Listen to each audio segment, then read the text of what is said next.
Chicken মোমোর সাথে chicken soup তো অনেক খেয়েছেন, ভেজিটেবল মোমোর সাথে চিকেন স্যুপ একবার এইভাবে বানিয়ে খাবেন। আশা করছি আপনাদের ভালো লাগবে। আসসালামু আলাইকুম, কেমন আছেন সবাই? আশা করছি ভালো আছেন। আশা বেস্ট ফুডিতে আবারও একটা নতুন রেসিপিতে আপনাদের স্বাগত। আজকে recipe chicken momo, vegetable momo, তার সাথে থাকছে চিকেন স্যুপ। তো চলুন শুরু করি। প্রথমেই আমি এখানে স্যুপ বানাবো। স্যুপ বানানোর জন্য চিকেনটাকে ধুয়ে পরিষ্কার করে নিয়ে চলে এসেছি। একটা ফ্রাইং প্যানে সাদা তেল দিয়েছি, সামান্য পরিমাণেই সাদা তেল দিয়েছি। তেলটা একটু গরম হলে চিকেনের পিসগুলোকে আমি এক এক করে সব দিয়ে দেব। সব পিসগুলো আমি এখানে দিয়ে দিচ্ছি। একবারেই আমার হয়ে যাবে, তাই আমি একবারেই সবগুলো দিয়ে দিয়েছি। দিয়ে আমি একটু এইভাবে ভেজে নিয়েছি। একটা হাতা বা খুন্তির সাহায্যে এগুলো একটু নেড়ে নেব যাতে তলাতে না লেগে যায়। তলাতে লেগে যাচ্ছে না, আমার ভাজা কম মানে এপিট ওপিট হয়ে গেছে। এবার আমার যতটা স্যুপ দরকার ততটাই আমি জল দেব। আপনারা যদি একটু পাতলা স্যুপ খেতে চান তাহলে আর একটু জলও দিতে পারেন। তারপরে এখানে আমি কোনো কিছুই দেব না। ঝালের জন্য হালকা একটা লঙ্কা দেব আর তেজপাতা দেব, দিয়ে এটা ঢেকে দেব। এটা 15 থেকে 20 মিনিটের মতো ঢেকে দেব। আর এদিকে স্যুপের ভেজিটেবলগুলো ভেজে নেওয়ার জন্য আমি কড়াইয়ে সাদা তেল দিয়ে রসুন কুচি আদা কুচি দিয়ে দিলাম। রসুন কুচি আদা কুচি একটু ভালোভাবে নেড়ে একটু ভাজা ভাজা হলে মানে কাঁচা গন্ধটা চলে গেলে আমি এখানে দিয়ে দেব ক্যাপসিকাম। আমি এইভাবে একটু কুচি কুচি করে কেটে নিয়েছি। তারপরে দিয়ে দিলাম গাজর। গাজরটাকেও আমি কুচি করে কেটেছি। আর বাঁধাকপিটা এইভাবে একটু লম্বা করে কেটে নিয়েছি। এই সবজিটাকে আমি ভালোভাবে এবার একটু ভাজা করে নিলাম। আর এই দিকে আমার চিকেনটাও সেদ্ধ হয়ে গেছে। এবার চিকেন সেদ্ধ করে যে জলটা আছে সেটা আমি এবার সবজির ভেতরে দিয়ে দেবো। সেটা অবশ্যই একটা ছাঁকনির সাহায্যে ছেঁকেই দিতে হবে।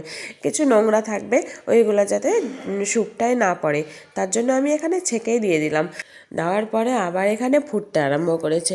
একটু ফুটে যাক, তারপরে আমি এখন দিয়ে দেব সয়া সস আর ভিনিগার। সয়া সস ভিনিগার দেওয়ার পরে একটু নেড়ে নিতে হবে যাতে সব ফ্লেভারগুলো একসঙ্গে হয়ে যায়। এবার আমি গ্যাসটাকে ধিমি আঁচে রেখে কিছুটা চিকেন আমি ওইদিকে হাড্ডি সমেত চিকেন সেদ্ধ হয়েছিল সেখান থেকে আমি চিকেনটাকে ছেড়ে নেব। তারপরে আমি স্যুপের ভেতরে দিয়ে দেবো। এই চিকেন ছোট ছোট করে রেখে দিয়ে যদি স্যুপের ভেতরে দেওয়া যায়, স্যুপ খাওয়ার সময় মুখে পড়লে খুব ভালো লাগে, তাই আমি এখানে দিয়ে দেবো। এখানে দিয়ে দেবো চিকেনটাকে, দিয়ে এবার ভালোভাবে আর একটু ফুটে যাবে। ফুটে গিয়ে সবজির ফ্লেভার আর চিকেনের ফ্লেভার সব কিছু একসঙ্গে ঢুকে যাবে। এবার যখন স্যুপটাকে আমি একটু গাঢ় করতে চাইবো তখন কর্নফ্লাওয়ার 1 চামচ দিয়ে 1 বাটি জলে গুলে আমি স্যুপটার ভেতরে আর একটু দিয়ে দেবো। স্যুপটার ভেতরে দিয়ে দিলে এই স্যুপটা একটু গাঢ় হয়ে যাবে, খেতেও ভালো লাগবে। এবার মোটা মোটা ফোঁটা যখন হতে শুরু করেছে তখন আমার স্যুপটা একদম রেডি। স্যুপ আমার রেডি হয়ে গেছে। আর এইদিকে একটা আমি ডো বানিয়ে নেব। তার জন্য একটা বাটি নিয়েছি, বাটিতে ময়দাতে সাদা তেল আর সামান্য পরিমাণে একটু লবণ দিয়েছি।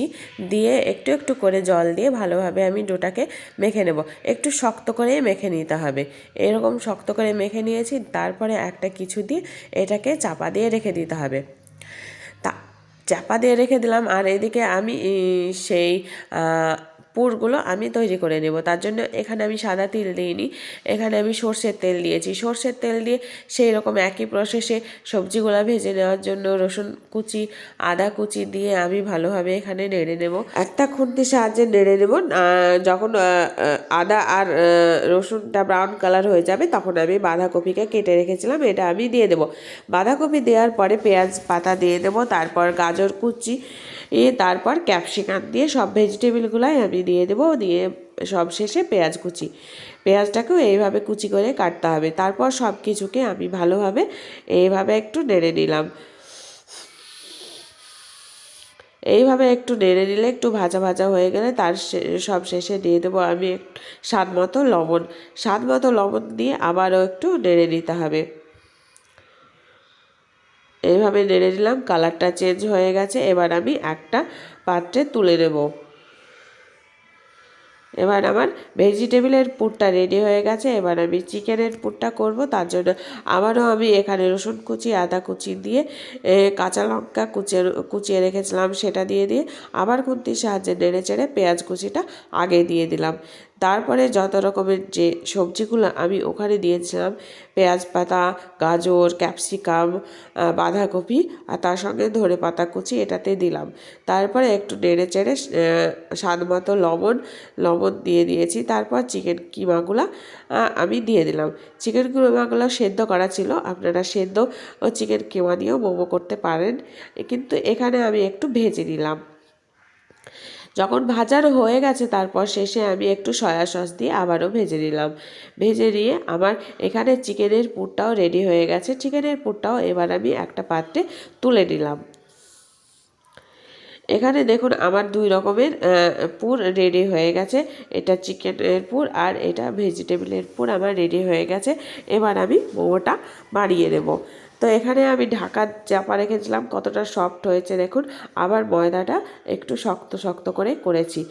এইভাবে একটা পিঁড়ে নিয়েছি, বেলুন পিঁড়ে, সেটা লাগবেই। সেখান থেকে আমি এইভাবে লেচি কেটে নিয়েছি। লেচি কেটে নিয়ে এইভাবে একটু প্রেস করে এটা বেলে নিলেও হবে। সবাই কিন্তু ছোট ছোট করে লেচি কেটে একটু বেলেই মোমোটা বানাই। আমি কিন্তু পুরো রুটিটাই বানালাম। রুটিটা বানিয়ে একটা আমি এইভাবে গ্লাস কিংবা টিফিন, আপনাদের কাছে টিফিন বাটি থাকলে টিফিন বাটির মুখ দিয়েও আপনারা কেটে নিতে পারেন। আমি গ্লাস দিয়ে এইভাবে কেটে নিলাম। এবার একটা গ্লাস দিয়ে কাটা লুচির মতো করে কেটে নিয়েছি। তো এই লুচিতে এবার আমি পুরটা ভরে দেব। পুরটা ভরে দিয়ে এবার আমি মুখটাকে ভালোভাবে আস্তে আস্তে সিল করে দেব। এইভাবে একটু কুচিয়ে কুচিয়ে সিল করে দিলে মোমোটা দেখতে ভালো লাগবে, আবার পুরটা বেরিয়ে যাবে না। তো এইভাবে আমি আস্তে আস্তে মুখটা সিল করে দিচ্ছি। দেখুন কত সুন্দর হয়েছে, কত ধীরে ধীরে করছি। অত তাড়াহুড়া করে করলে হয়তো কোনো দিক ফেটে যাবে, আবার কোনোটা বেরিয়ে যেতে পারে, তাই আমি একটু ধীরে ধীরেই করলাম। কত সুন্দর একটা ডিজাইন হয়েছে। তারপর উপর দিয়ে আবার আমি প্রেস করে দিলাম যাতে মুখ থেকে না বেরিয়ে যায়। এইভাবে আমি আবারও বানিয়ে নিয়েছি, অনেকগুলাই বানিয়ে নিয়েছি। আর এখানে আমি গ্যাসের চুলোতে একটা হাঁড়িতে ভাপ দেবো বলে আমি জল গরম করতে দিয়েছিলাম। জলে দিয়েছি একটু ধনে পাতা আর লবণ।